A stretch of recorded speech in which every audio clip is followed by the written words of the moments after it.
Every morning for 2 years, the sound of a hammer rang out from the only open workshop in a town that had given up on itself.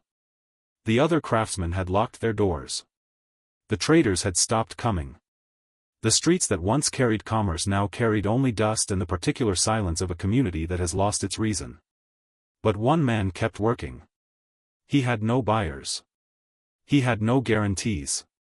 He had a wife asking how much longer they could survive on faith and children whose school fees were due and neighbors who called him stubborn to his face and mad behind his back. And then one morning a car appeared at the edge of town with a flat tire and a door hanging open, and slumped against it was a man bleeding through expensive white fabric onto the ground of a road that nobody else traveled anymore. Every voice around him said walk away. Every practical argument pointed toward self-preservation. What he did next changed everything. Stay with me, because this story is about what happens when one person refuses to stop believing when the whole world has stopped. Welcome to Bishop Tales, where every week we bring you powerful, emotional, and life-changing stories that stay with you long after the video ends. If you are new here, please subscribe right now and hit the notification bell so you never miss a story like this one. Drop a comment below and tell us where you are watching from tonight. Are you in Nigeria, Ghana, the United Kingdom, the United States, Canada, South Africa, Jamaica, or somewhere else in this world? We love knowing where our family is. Now let us begin. The sound of the anvil was the first thing you heard when you came through the edge of Brada town in the early morning. A clear, rhythmic ringing, metal greeting metal with the particular tone that good iron produces when it is being worked by hands that know what they are doing.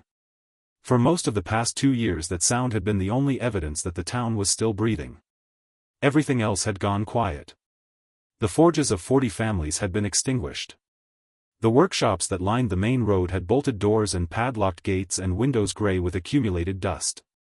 The storage rooms that once held tools waiting to be loaded onto trucks now held nothing except the memory of what used to fill them. The man behind the hammer was Emeka Eze. He was 39 years old, broad-shouldered in the way of men who have been doing physical work since childhood, with hands that carried the particular map of a craftsman's life, calloused and scarred in specific places, marked by the history of every tool he had ever shaped and every fire he had ever managed. He had been a blacksmith since he was 12 years old, working beside his father in this same workshop on this same road, learning the craft not as a vocation but as a way of understanding the world, as a language for making things that lasted. The town of Brada had once been known across the region for the quality of its metalwork. Farming tools that held their edge through seasons of use. Cooking vessels whose construction was so precise and so well considered that they outlasted the kitchens they were purchased for by decades. Structural metalwork for gates and railings and frames that builders across 3 states had sourced specifically from here because the quality could not be replicated at the price points offered elsewhere. Merchants had traveled regularly from the major cities to fill trucks and return with orders already spoken for before the metal was cold. Young men had apprenticed in Brada's workshops the way young men in other towns apprenticed in law offices or trading houses. Then the world rearranged itself.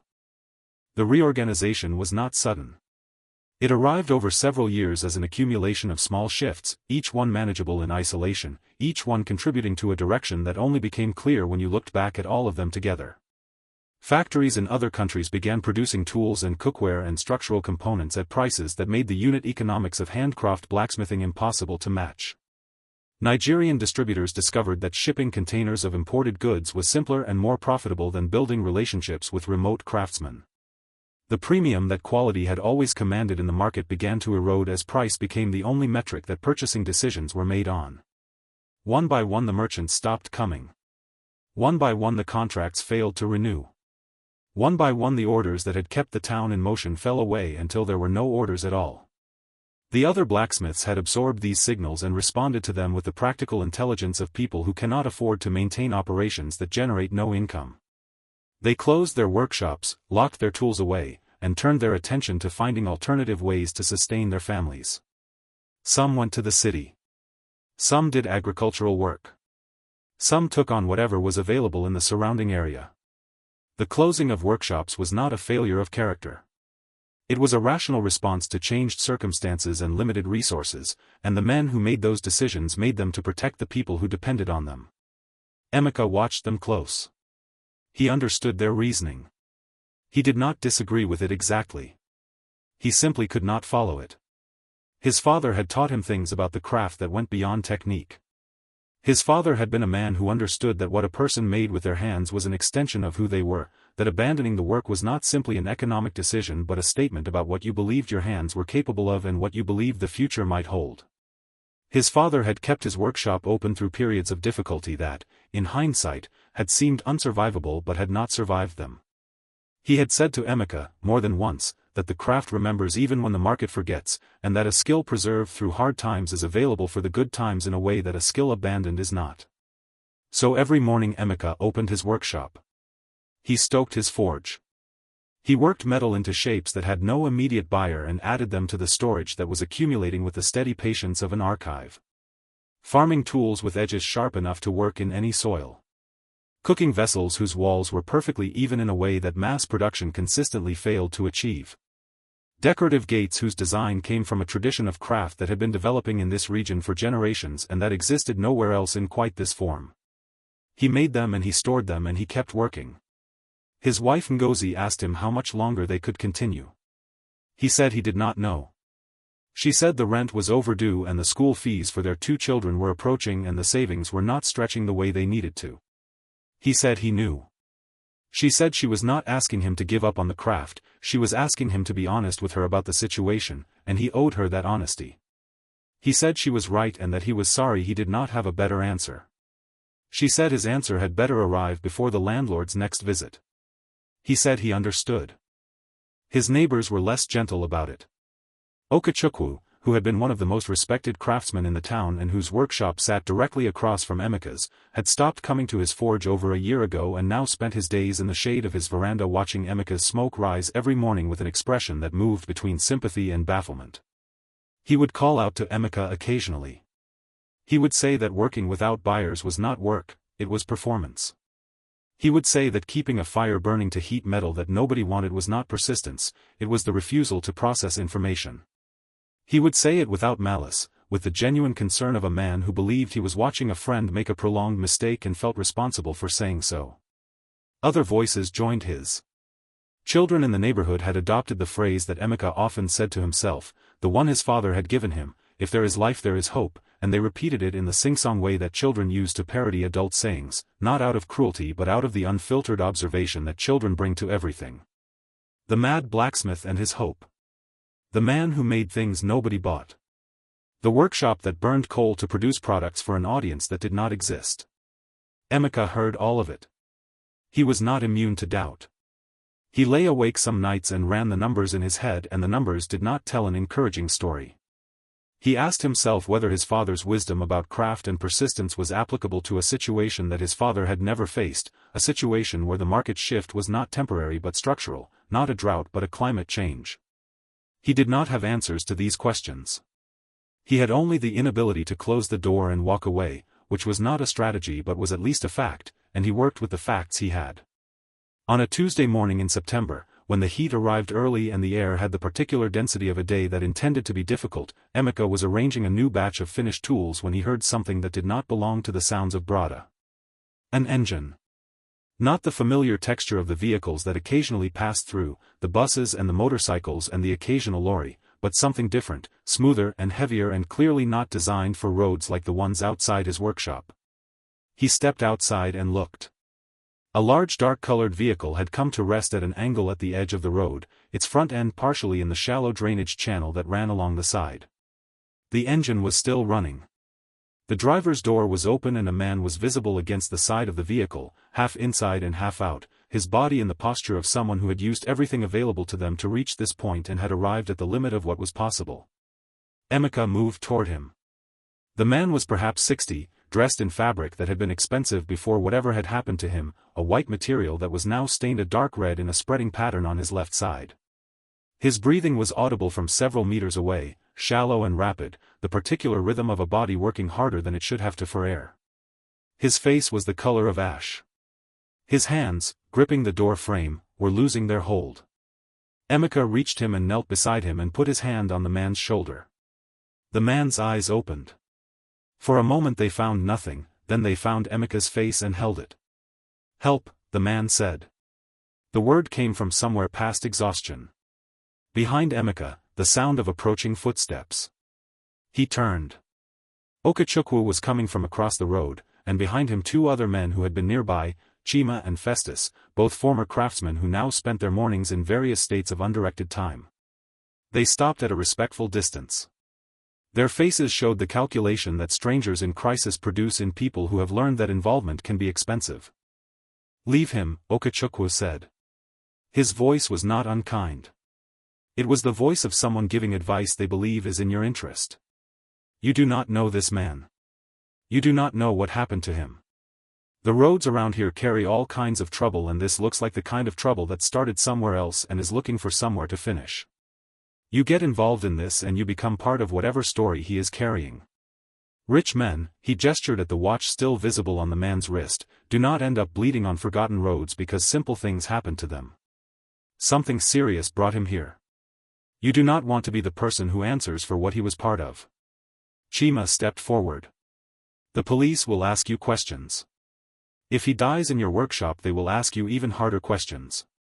People in our position, Emeka, we do not have the resources to defend ourselves from the kind of accusations that can come from a situation like this.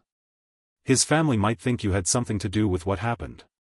His enemies might think you know things you don't know. These scenarios all end badly for you." Festus was quieter, but his agreement was evident. "You have a wife," he said.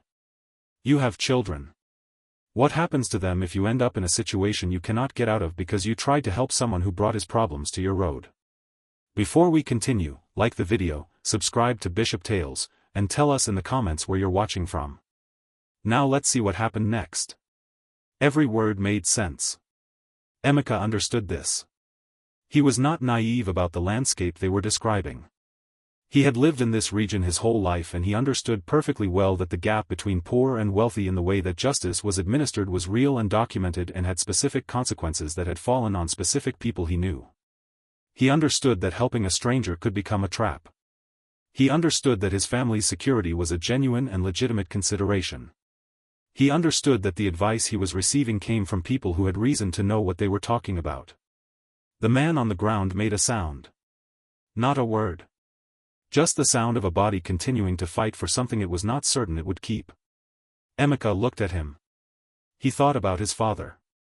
Not the philosophy, not the sayings, just the man himself, the way he had moved through the world, the decisions he had made, and the person he had been when he made them. He thought about what his father would have done standing in this exact spot.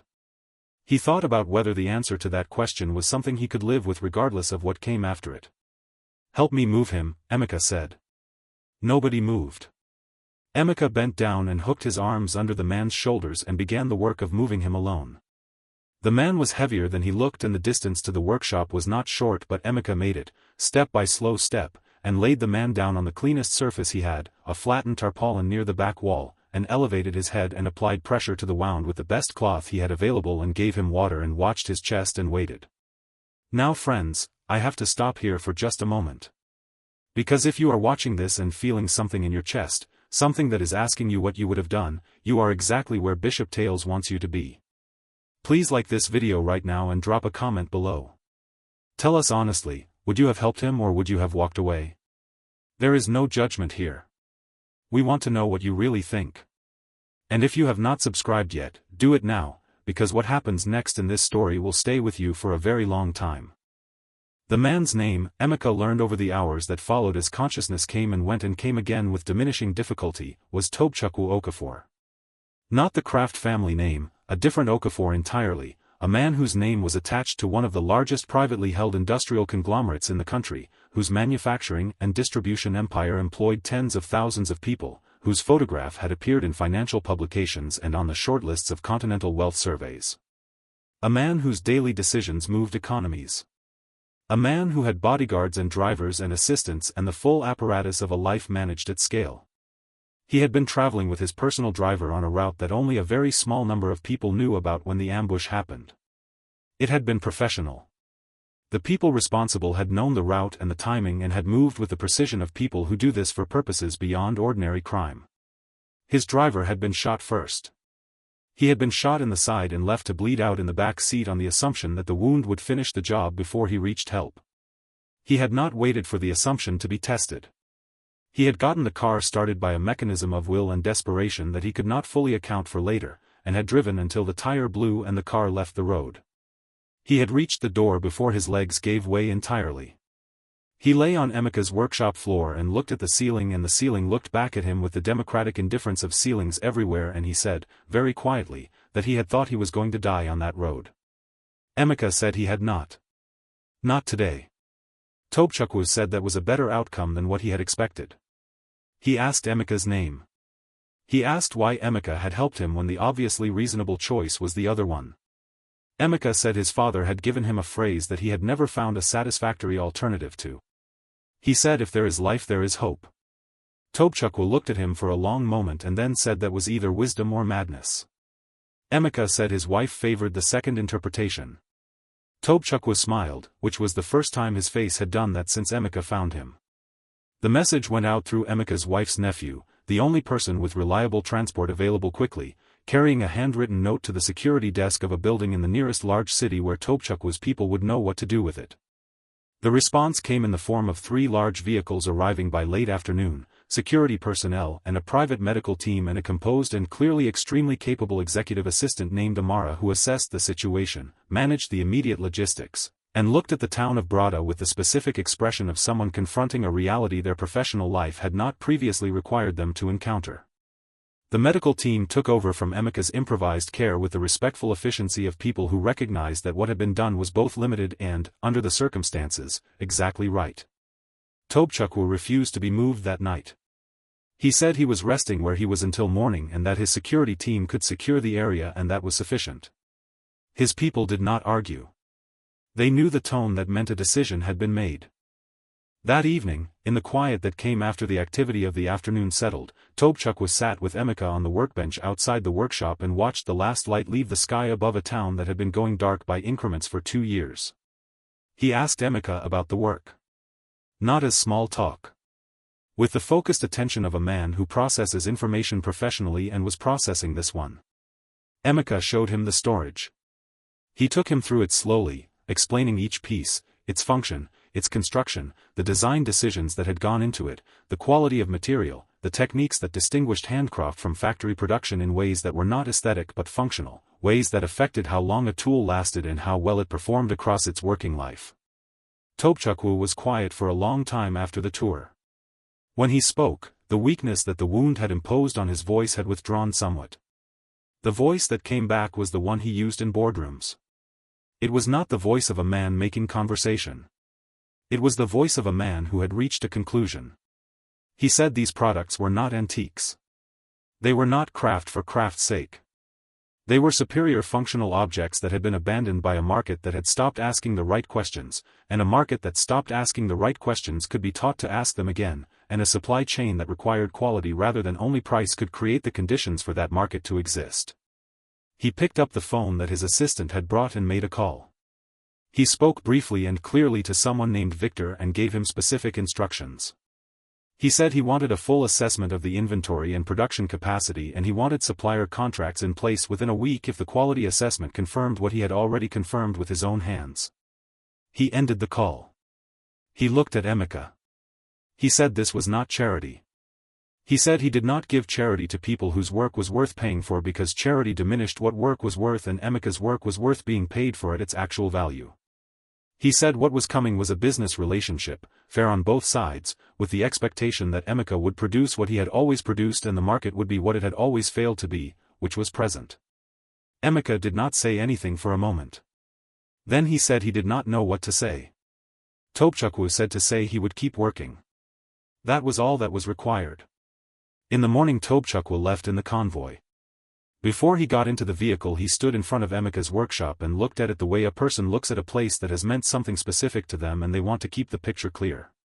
He shook Emeka's hand and held it for a moment longer than a handshake requires. He said he would be back. He said it the way people say things when they mean them precisely and without ornament. Then the convoy left and the dust settled and Brada was quiet again, but the quality of the quiet had changed. Okechukwu came across the road. He stood in front of Emeka with the specific discomfort of a man who has been proven wrong about something by events rather than argument and is trying to find the honest way to respond to that. He said he owed Emeka an acknowledgement. He said he had been wrong to advise him to walk away. He said he could construct a defense of the advice he had given, that it had been practical and based on real experience and not unreasonable given what they knew at the time, but that the defense was not the same thing as being right and he had not been right. He said he was sorry. Emeka looked at his neighbor, a man he had known his entire life, a craftsman of genuine skill whose tools were still in his locked workshop waiting for the day their owner found a reason to use them again. He said that Okechukwu had not been wrong to be afraid. He said the fears were real. He said what had happened was not a refutation of the risks that had been named but a reminder that sometimes the risk of not acting is larger than the risk of acting, and that knowing which situation you are in is not always possible in advance, which is why character matters more than calculation when the moment arrives. He said he hoped Okechukwu would open his workshop. He said that when the buyers came there would be more orders than he could fill alone and he would need people whose work he trusted. Okechukwu said nothing for a moment. Then he said, "Is there any coal left?" Emeka said there was coal enough for 2 forges. Okechukwu said then I will start tomorrow.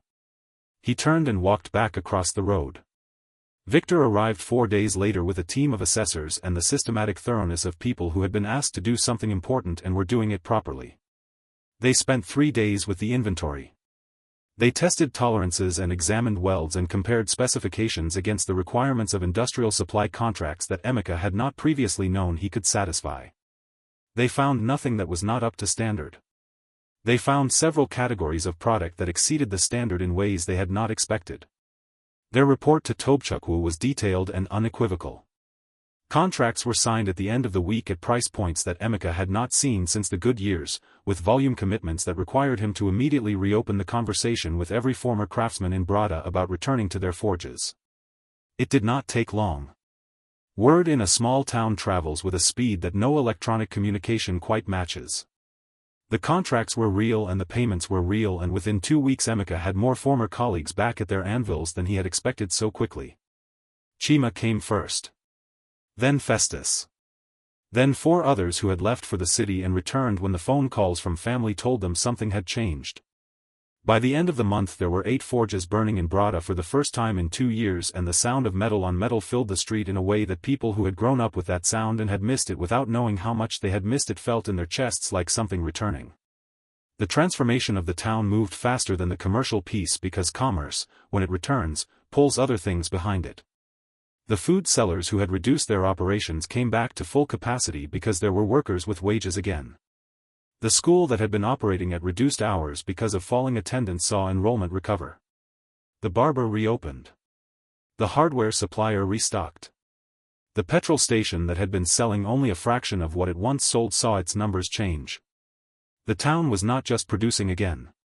It was functioning as a community in the full sense of that word, as an ecosystem of interdependent activities that sustained each other through the circulation of work and money and purpose. Young people called from the cities. Some of them came back. They had left because there was nothing for them here, and now there was something, not just employment but a craft to learn, a skill that had value, a tradition that was being renewed rather than concluded. Emeka took on 3 apprentices within the first month. Other craftsmen took on their own. The knowledge that had nearly died with the economics began to be transmitted again to people young enough to carry it forward.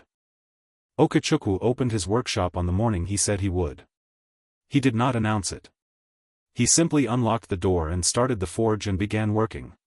Emeka heard his hammer from across the road and felt something that was not satisfaction exactly but was close to it, the particular feeling of a thing that was supposed to be happening that had not been happening for too long finally happening again. 6 months after the morning on the road, Okechukwu came to Emeka with 5 other men. They came in the early evening after the work had been put down and the forges had been banked. They sat together in the workshop that had never closed and they said what they had come to say. They said they had spent months thinking about what they had done and what they had not done and what the difference meant. They said they had been wrong, not just wrong to advise Emeka to walk away from the dying man, but wrong in a deeper sense, wrong in the way they had understood their situation during the years of difficulty.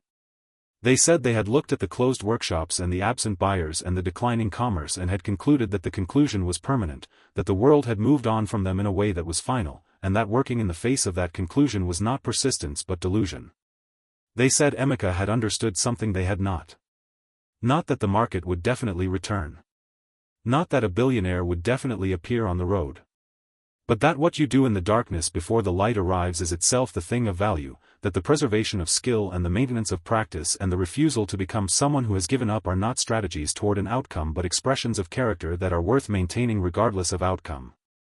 The youngest of them, a man called Eze who had been a promising craftsman before the decline and who had left Brada entirely and returned only when the contracts came, said that what embarrassed him most was not that he had been wrong about the practical calculation but that he had been wrong about the person. He said he had looked at Emeka working alone in an empty town for 2 years and had seen stubbornness where there was faith, had seen delusion where there was commitment, had seen a man failing to process reality where there was a man processing reality differently. He said the difference between those interpretations was not obvious from the outside but that it had a name, and the name was character, and character was not visible until it was tested, and the test had happened and he had seen it and he had understood it too late to participate in it. Emeka listened to all of this. He said he was grateful they had come and that he was grateful for what they were saying. He said he would not pretend that the months of isolation had been easy or that the mockery had not reached him, because it had. He said there had been mornings when the doubt was large enough that closing the workshop and walking away had not seemed like a defeat but like a sane response to available information. He said what had kept him working was not certainty but habit, the habit of showing up, the habit of doing the work regardless of what the day had decided about outcome, the habit his father had installed in him before he was old enough to evaluate it rationally. He said he did not know whether the habit was wisdom or whether it was just something that had turned out well this time, and that the honest answer was probably somewhere between the two. He asked them a question. He said what did they want to do about it? They said they wanted to learn. He said the best way to learn it was not through a conversation about it but through an action that embodied it.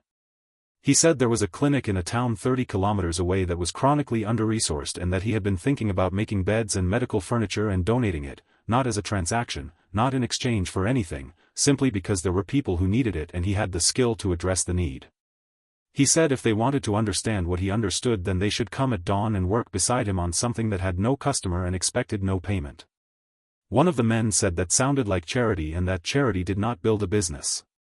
Emeka said he was not talking about building a business in that moment.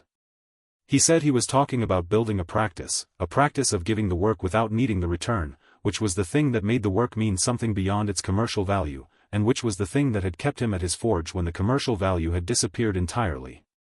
He said a man who could only work when he was paid for it would always stop when the payment stopped. A man who understood the work as something worth doing regardless of payment would not. The next morning 7 forges were lit at dawn and 7 men worked side by side making beds for strangers who would never know their names.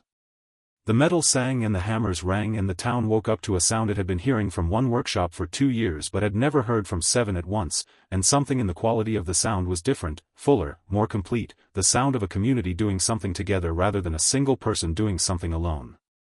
The beds were delivered 3 weeks later to a clinic whose staff received them with a gratitude that was not performative and was not proportionate to any business calculation and was worth more than either of those things.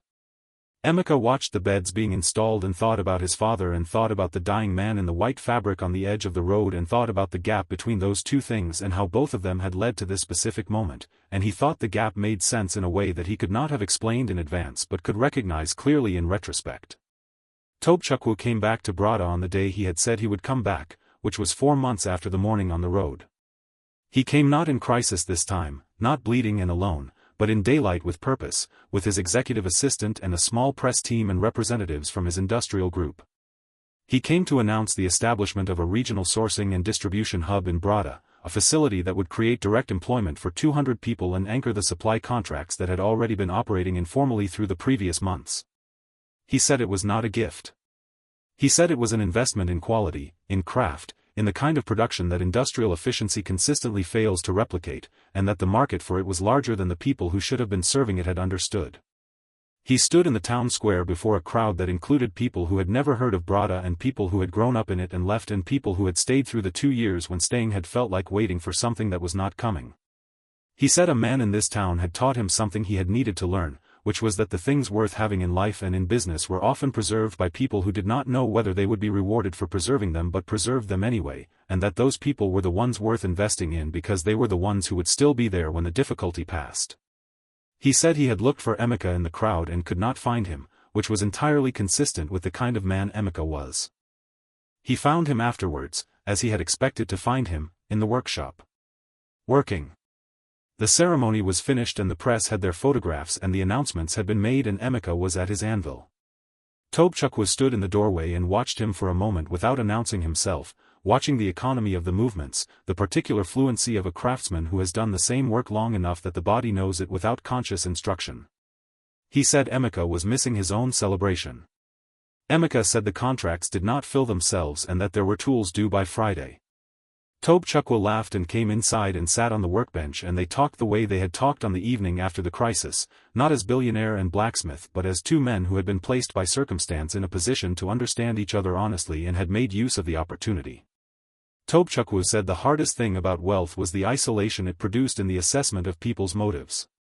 He said when you had money in the amounts he had, every interaction became suspect, every kindness had to be interrogated for the angle behind it, every relationship was potentially a transaction in which you were the currency. He said he had not known for certain until the road outside Brada whether anyone would help him when the help could cost them and when he had nothing to offer in the moment of asking. He said the answer he had received was the answer he had most needed and had least expected. Emeka said he had not helped him because of who he was. He said he had not known who he was until later. He said he had helped him because he was a man bleeding on a road and that was a sufficient reason. Tobchukwu said he understood that and that understanding it was the point. He said the sufficiency of the reason was what made it mean what it meant.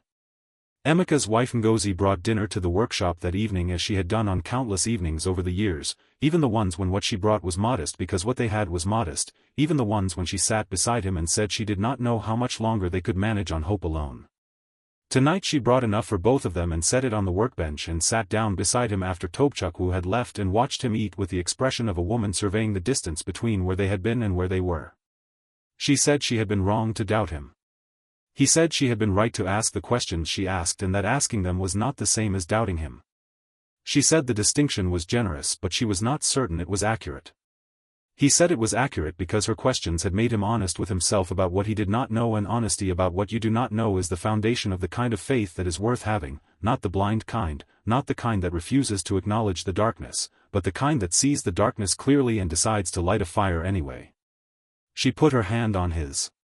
The workshop was quiet around them.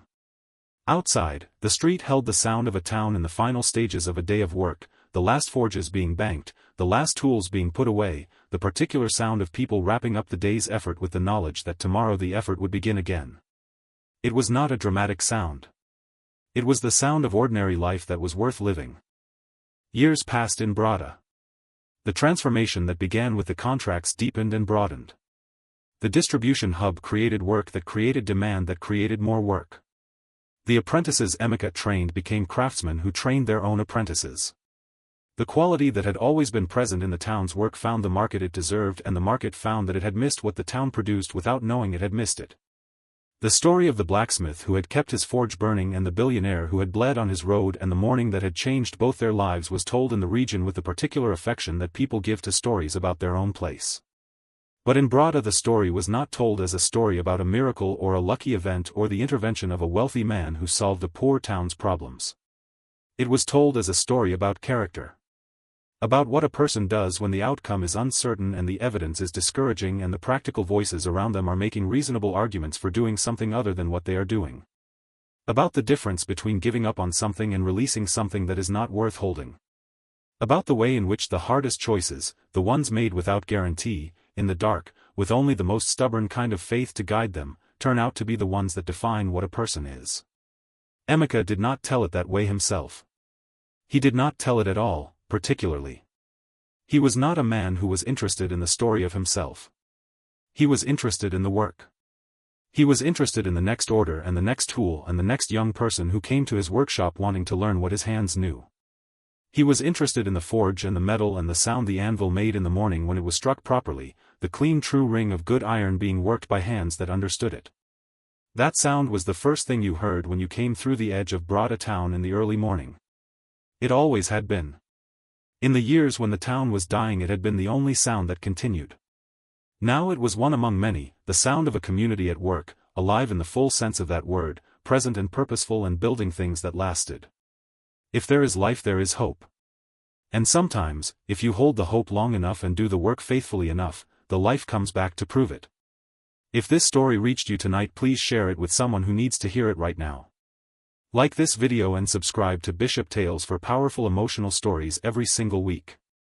Drop a comment below and tell us where you are watching from, and tell us this: is there something you have been about to give up on? Something that the practical voices around you are telling you to let go? Tell us in the comments. We want to hear from you. There are many more stories coming to this channel and they go even deeper than this one. Thank you for watching Bishop Tales tonight. We will see you in the next story.